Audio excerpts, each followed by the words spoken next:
نحمده ونصلي على رسوله الكريم اما بعد فاعوذ بالله من الشيطان الرجيم بسم الله الرحمن الرحيم رب اشرح لي صدري ويسر لي امري واحلل عقدة من لساني يفقهوا قولي۔ ہمارا موضوع ہے مسلمان عورت کے حقوق۔ حقوق کا میدان بہت وسیع ہے۔ اسلام میں عورتوں کے کچھ حقوق عام ہیں، اسے پوری آزادی ہے، جب چاہے جیسے چاہے اسے حاصل کر سکتی۔ اس کے حقوق میں سب سے پہلا حق ملکیت ہے۔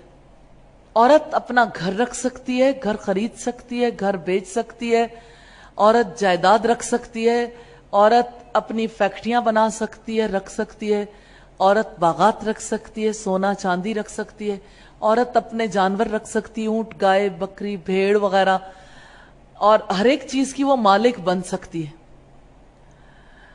اور ملکیت کے لیے شادی شدہ ہونا ضروری نہیں ہے، اس کا نکاح سے تعلق نہیں ہے، ملکیت کا تعلق اس کی ذات سے ہے، چاہے وہ بیٹی ہو، چاہے وہ بہن ہو، بیوی ہو یا ماں ہو، وہ ملکیت کا حق بھی رکھتی ہے اور تصرف کا حق بھی رکھتی ہے۔ یعنی جیسے اس کے پاس مال ہو سکتا ہے ایسے ہی وہ مال خرچ بھی کر سکتی ہے، آزادانہ مال خرچ کر سکتی ہے، لیکن اسے اللہ کے اصولوں کو پیش نظر رکھتے ہوئے ہی خرچ کرنا چاہیے۔ اور اس کی دلیل یہ آیت ہے لِلرِّجَالِ نَصِيبٌ مِّمَّا اكْتَسَبُوا، مردوں کے لیے اس میں حصہ ہے جو انہوں نے کمایا، وَلِلنِّسَاءِ نَصِيبٌ مِّمَّا اكْتَسَبْنَ، اور عورتوں کے لیے اس میں سے حصہ ہے جو انہوں نے کمایا، یہ النساء کی آیت نمبر 32۔ اور رسول اللہ صلی اللہ علیہ وسلم نے ارشاد فرمایا، اے عورتوں کی جماعت تم صدقہ کیا کرو اگرچہ اپنے زیورات ہی سے کیوں نہ کرو، یعنی اور کچھ نہیں تو تمہارے پاس تمہارا زیور تو ہوگا، اور یہ ایسی چیز ہے جسے ہر عورت اپنے پاس رکھنا اپنی ضرورت سمجھتی۔ یہ صحیح بخاری اور صحیح مسلم کی روایت ہے۔ تو اس آیت کے توسط سے ہم نے دیکھا، جو ابھی پہلے دیکھی ہم نے النساء کی آیت نمبر 32، اس کے توسط سے ہمیں پتا چلتا ہے کہ عورت ملکیت رکھ سکتی ہے۔ ملکیت کا معاملہ واضح ہے، کیونکہ یہ جو کلمہ ہے مِّمَّا اكْتَسَبْنَا، اس میں سے جو وہ کمائیں، اس میں عورتوں کے کمانے کی طرف نسبت کی گئی۔ اس کا مطلب یہ کہ عورت کمانا چاہے تو کما سکتی ہے، شوہر کی اجازت سے یا اجازت کے بغیر۔ بہرحال یہ معاملہ ہے کہ عورت کو کمانے کا حق ہے۔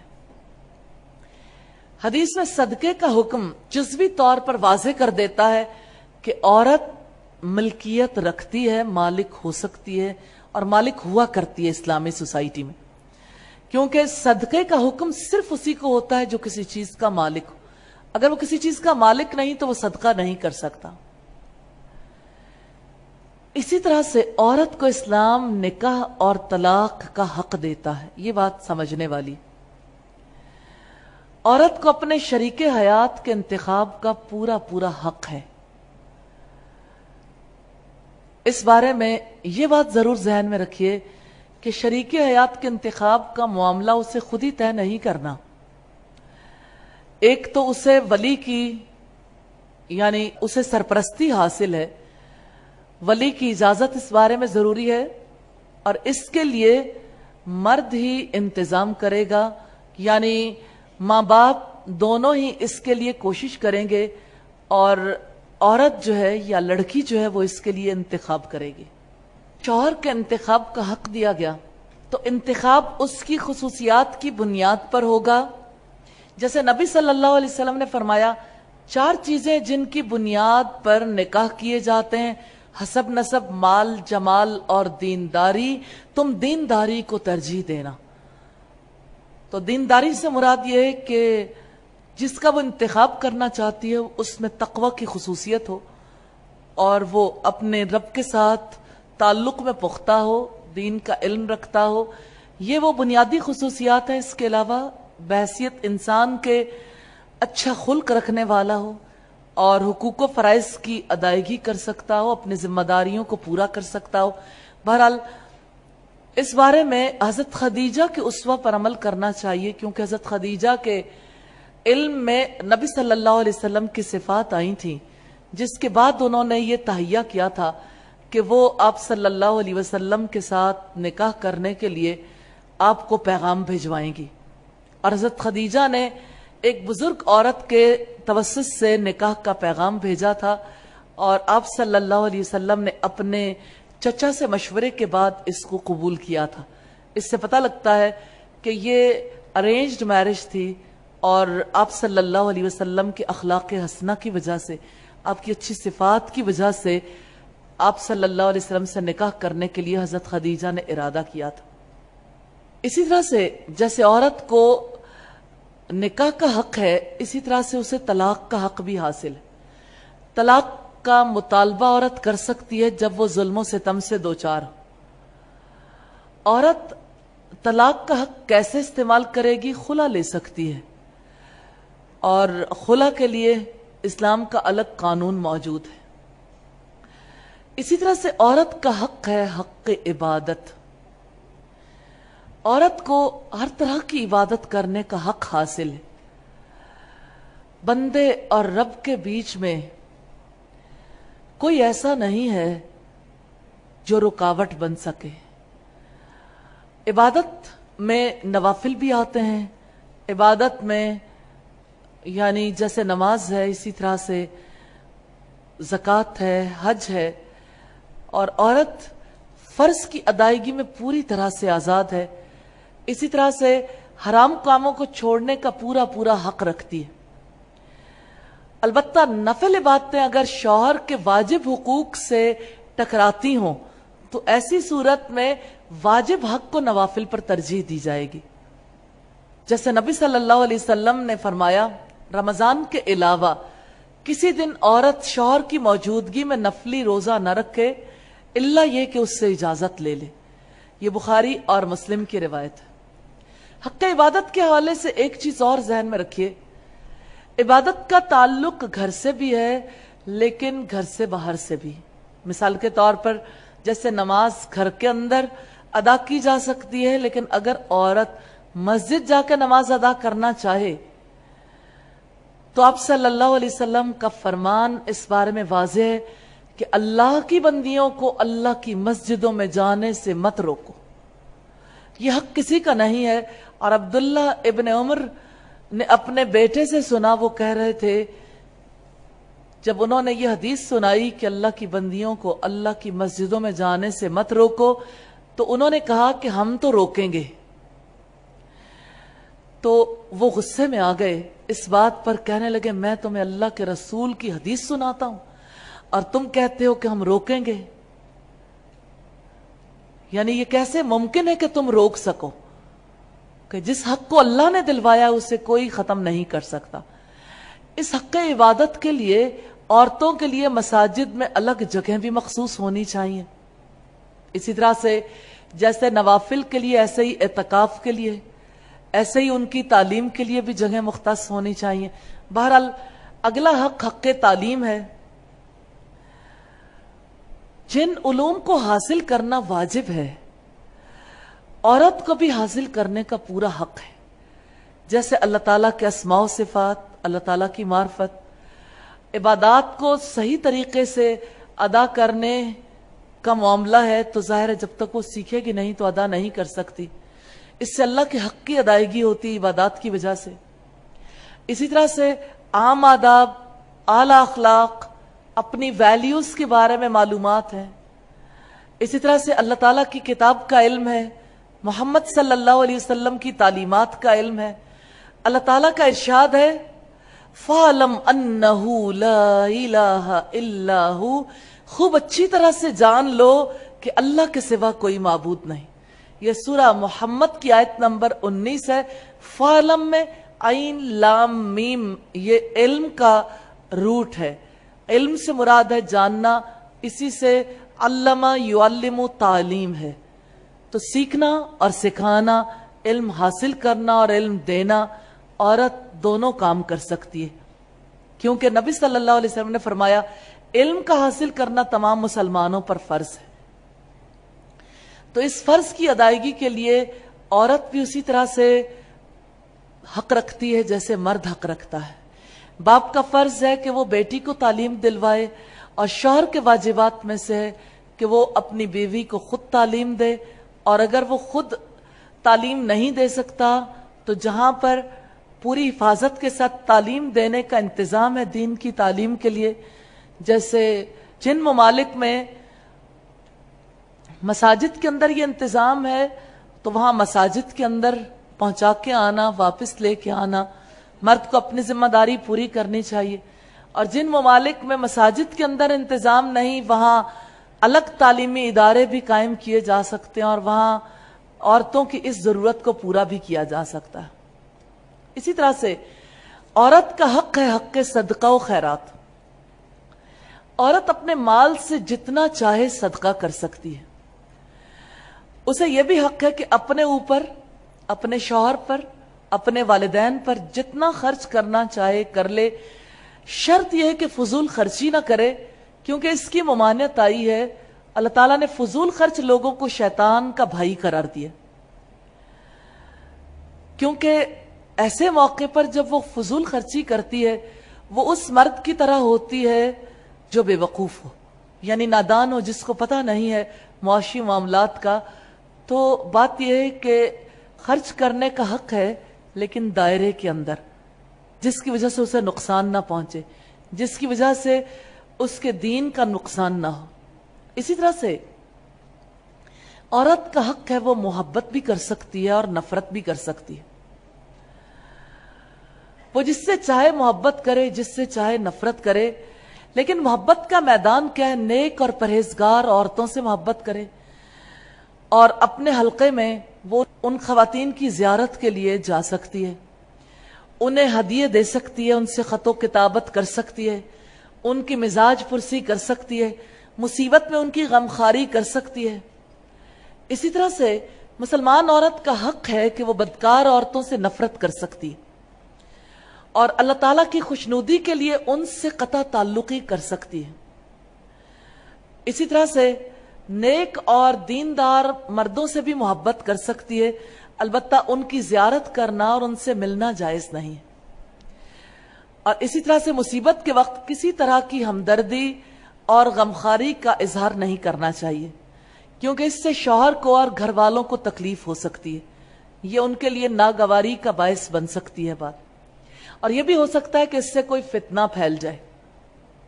ہاں، یہ بات اپنی جگہ پر ہے، جو محبت اللہ تعالیٰ کے لیے ہوتی ہے اس میں کوئی دنیاوی غرض و غایت شامل نہیں ہوتی.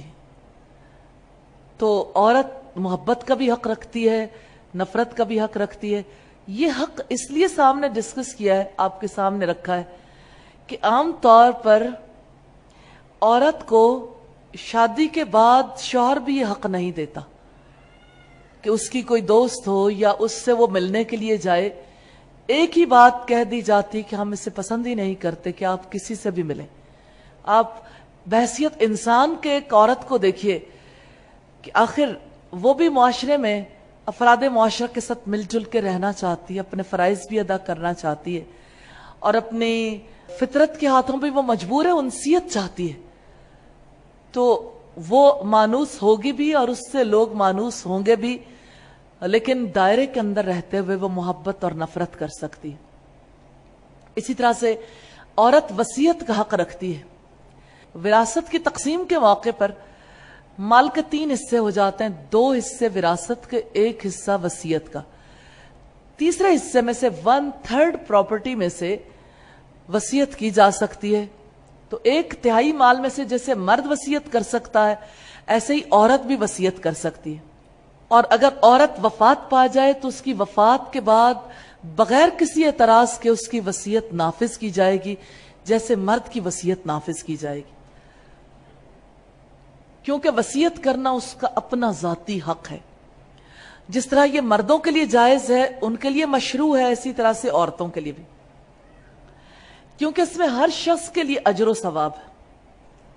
پھر اللہ تعالیٰ کا ارشاد ہے وَمَا تُقَدِّمُوا لِأَنفُسِكُم مِّن خَيْرٍ تَجِدُوهُ عِندَ اللَّهِ، اور جو نیکی تم اپنے لیے آگے بھیجو گے اسے اللہ کے ہاں بہتر سے بہتر اور ثواب میں زیادہ سے زیادہ موجود پاؤ گے. سورہ المزمل کی آیت نمبر 20 ہے۔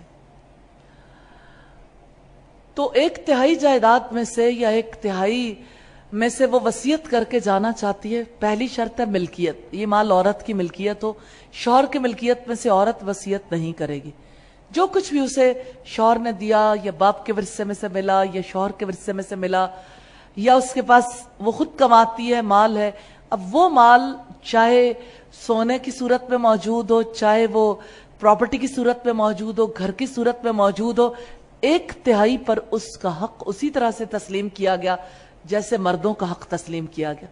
اور دیکھیے وہ کتنی سعادت مند اور خوش نصیب خواتین ہیں جو 1/3 جائیداد میں سے اپنی آخرت کے لیے کچھ وقف کر جائیں، زمین کا کوئی ٹکڑا ایسے مقاصد کے لیے وقف کر جائیں کہ اسلام کی سربلندی کے لیے وہ ٹکڑا استعمال ہو، اور اس طرح وہ ٹکڑا اس کے لیے صدقہ جاریہ بن جائے۔ کوئی گھر، کوئی پلاٹ، کوئی فیکٹری یا کوئی اور ایسی جگہ 1/3 حصے میں سے وہ وصیت کر سکتی ہے۔ اسی طرح سے عورت کا حق ہے لباس اور پوشاک۔